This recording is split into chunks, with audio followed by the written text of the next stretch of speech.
e que a luz, a graça, a força viva do Espírito Santo nos ilumine, abra nossa mente, nossa inteligência, para a gente compreender, guardar e assimilar essa palavra. Amém? Meus amados, minhas amadas, hoje começamos, a primeira leitura, São Paulo escrevendo a uma comunidade interessante, os Filipenses, a carta aos Filipenses. A carta aos Filipenses, a epístola, a carta aos Filipenses. Interessante, que hoje algumas pessoas, quem ainda que escreve carta aqui, levante a mão, Quem escreve carta? Olha, tem um representante lá, não se sinta envergonhado, tem carta, antigamente assim, escrever a cartinha, eu ainda recebo carta, pessoas que me acompanham pela televisão, escrevem cartinha para mim, então é bonito isso, o sentimento de você parar, escrever, pensar naquela pessoa.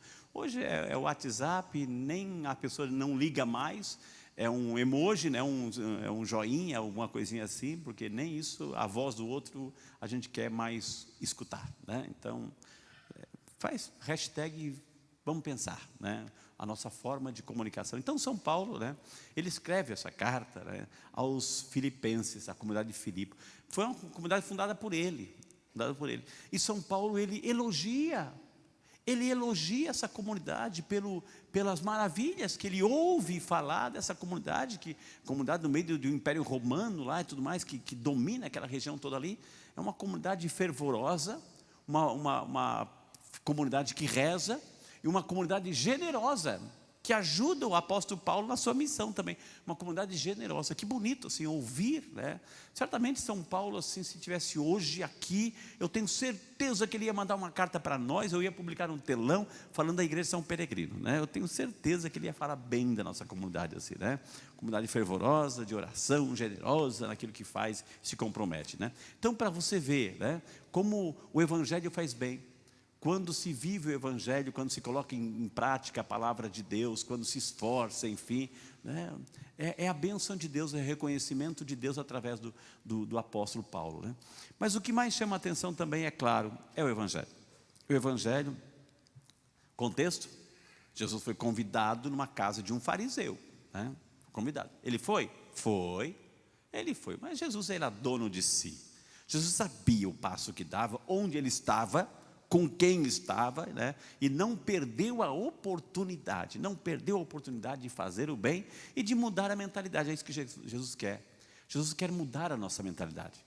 Se a gente muda a nossa mentalidade, se a gente entende, a gente transforma aquela compreensão.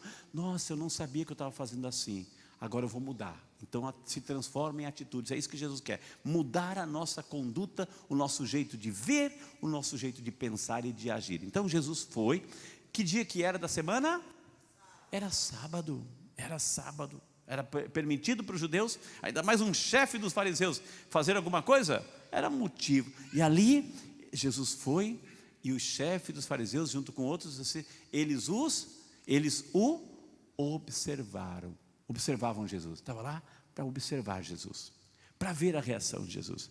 E ainda, poxa, se alguém convida, uma personalidade como Jesus para uma refeição, poxa, e Jesus aceita, vai abrir o coração, vai abrir assim, vai fazer de tudo para acolher bem, e não fazer desta refeição sagrada uma causa, um motivo, de julgar alguém, de condenar alguém, de observar alguém, para ver. O que eles fizeram? Qual é a má intenção que estava por trás? Eles levaram diante de Jesus um doente, um hidrópico. Sabe o que é hidropisia? Você sabe o que é hidropisia? Quem sabe o que hidropisia é? Hidropisia é aquela doença que muitas pessoas têm de reter o líquido, não consegue, então se incham facilmente, ou seja, tomam água, um pouquinho d'água, o corpo, ou seja, a pessoa que retém líquido, essa é uma doença chamada hidropisia. Hidropisia significa aquela barriga d'água, já ouviu falar? Barriga d'água. Então, pessoa que tem dificuldade de eliminar líquidos, então fica acumulado no corpo, a pessoa fica inchada, enfim, isso é hidropisia. Então levaram o hidrópico lá, nessa refeição, para ver a reação de Jesus, e ele sempre observando Jesus.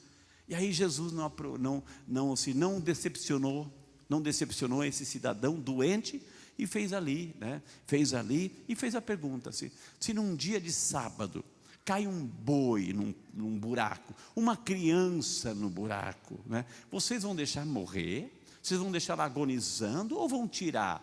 E eles não disseram nada. Não disseram nada. E aí, ou seja, a maldade, o se omitir, o guardar o silêncio, o ver a trama, deixar cair. Eles não estavam interessados. Aqui não diz que esse pessoal estava interessado. Nossa, como lembra aquele soldado romano, o Jairo, né, que tinha um funcionário doente, foi até Jesus: Senhor, eu tenho um funcionário doente, vai até, né? Aí eu vou lá, não sou digno de receber uma palavra tua, enfim. Ou seja, eles não trouxeram esse doente na intenção de: Senhor, o Senhor, antes da refeição, antes de fazer a oração da refeição, o Senhor podia curar essa pessoa?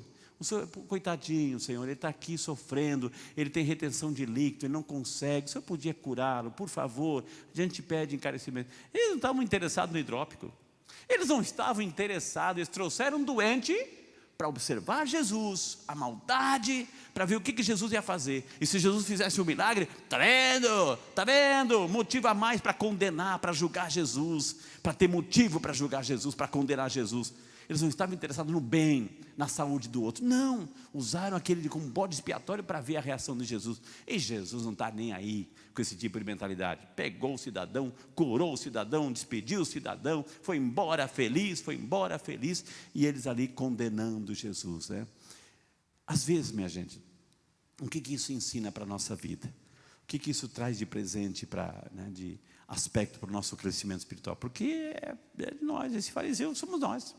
Esse fariseu somos nós, que gostamos muitas vezes, temos essa atitude de alguém está, digamos assim, se desviando do caminho.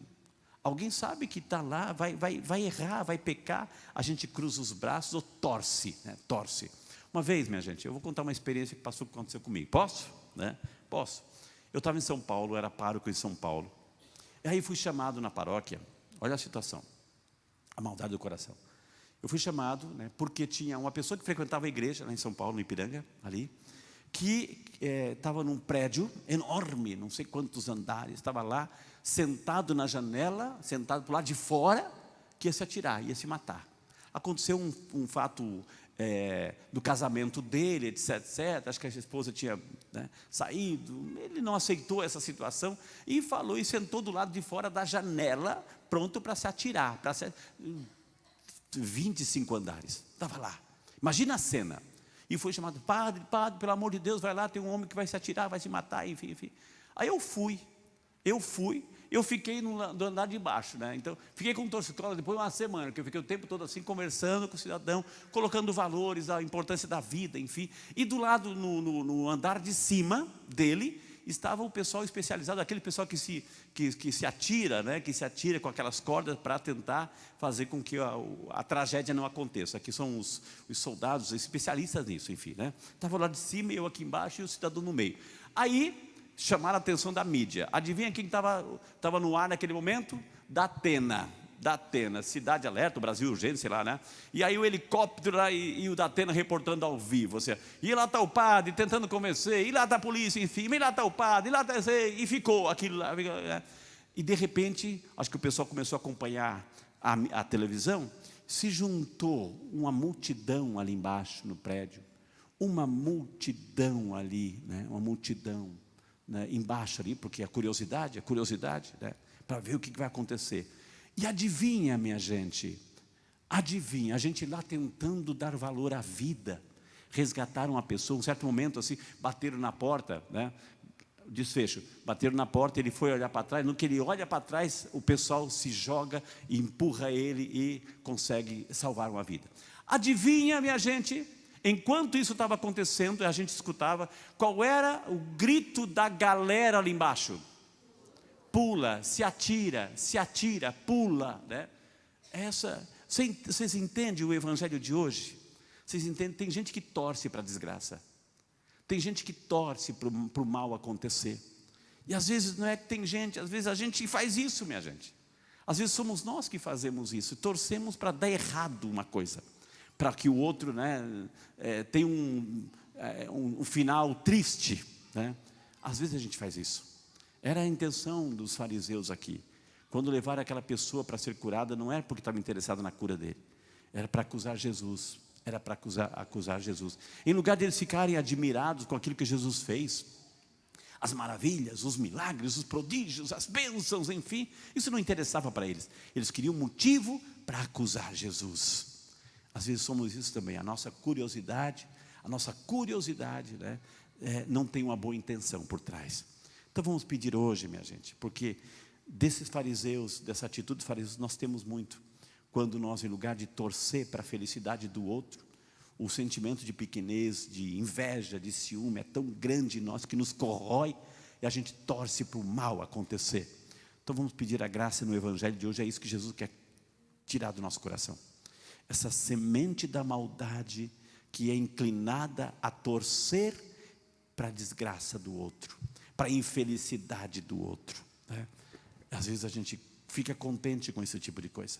Então vamos pedir que Deus toque o nosso coração, né?